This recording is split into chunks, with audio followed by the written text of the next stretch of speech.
Hi, I'm Ruth Amanda, and I am the author and illustrator of the award-winning children's book, Geckos in the Garden, published in 2023 by Friesen Press. I am also the creator of two additional books, also being released by Friesen Press in 2023, called There's a Seagull on My Sailboat and There's a Buzzard on the Balcony. Today we're going to discuss developing a character.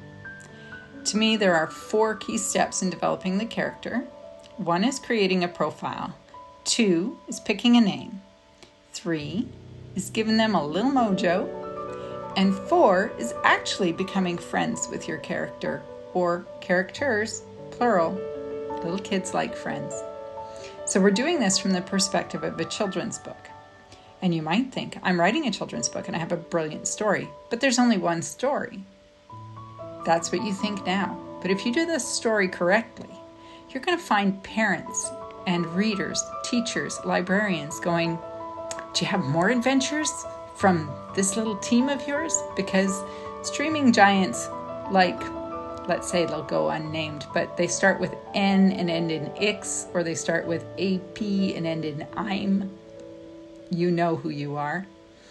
They have us all addicted to seasons and episodes. At the end of an episode, there's a cliffhanger, and everybody needs to know what happens next.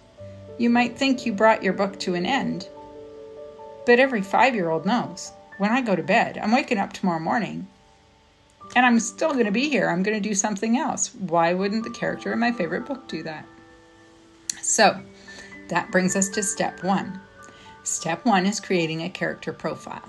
Now, I watch way too many crime movies. I happen to have a fondness for ones featuring the FBI and the CIA, and they do a lot of character profiling to catch their perpetrators. So, I create a dossier. Usually it's just a single sheet, but I like to call it a dossier because it sounds more official. On this dossier, I make crucial notes about my character. First of all, how old are they? Well, I'm writing children's picture books. So my character is going to be somebody that 3 to 7-year-olds are reading.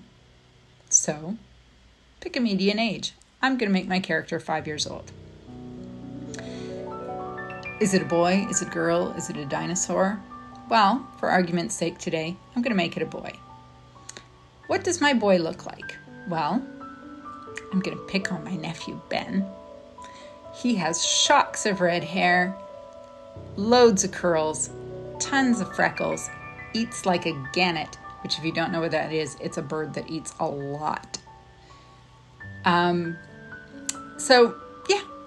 He's a very hungry little boy with red hair and freckles, lots of curls, really enjoys soccer or football if you're coming from the other side of the pond. In Canada, we call it soccer. What's his favorite food? I'm just going to go with pizza or chicken fingers. What don't they like? Brussels sprouts. Nobody likes Brussels sprouts. It's an easy one to remember. How do they talk? Where are they from?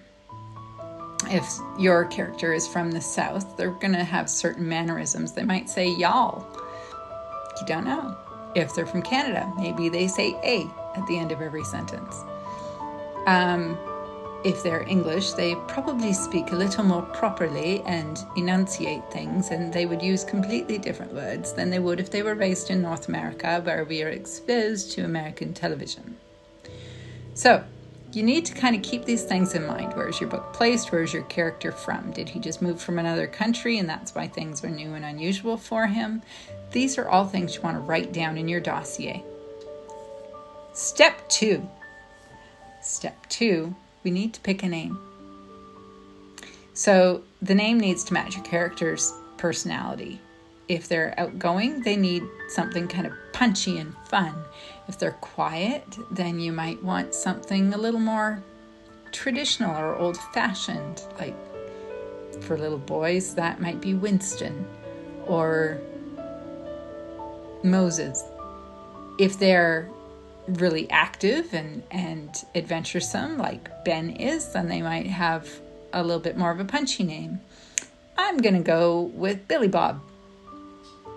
Partly because A, it's catchy, sticks in your head.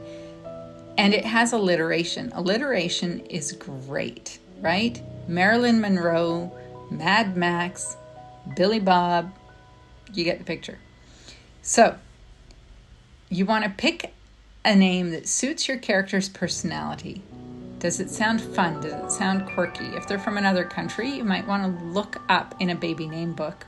I absolutely love baby name websites for this, because I can Google names by meaning and by country. So I can go onto a baby name website and say, I need a little boy's name, kind of European in origin, that means energetic.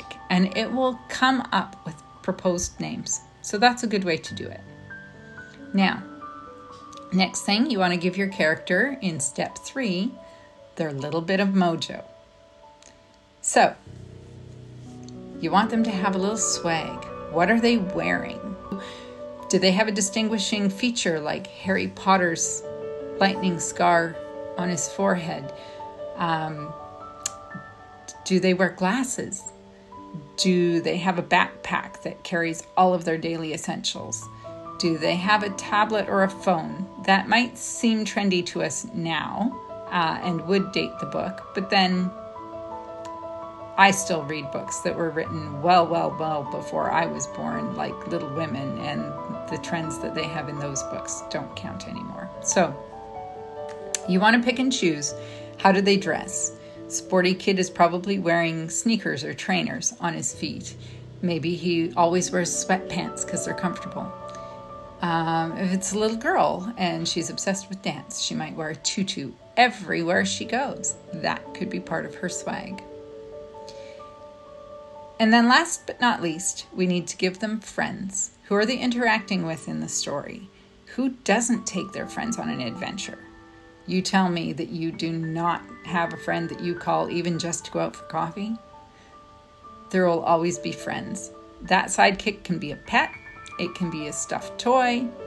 So in Buzzard and Seagull, they're told from the child's point of view, so I didn't have to develop my character so much, but I did develop dossiers on Bunny and Teddy. They tended to be fairly British. Growing up in Canada, that was an influence I had. And I had to create what their personalities were. Were they afraid of things? Were they very adventuresome? And then, of course, I had to develop Macduff the cat, who does very cat-like things. But he does very cat-like things like our former cat Magic, who had a very grumpy personality and outlook. And so that was an easy way to develop him. So that way I knew, because he had Magic's personality, he would react to people and situations the way Magic did. So he might just walk out of the room in total disregard for what else is happening.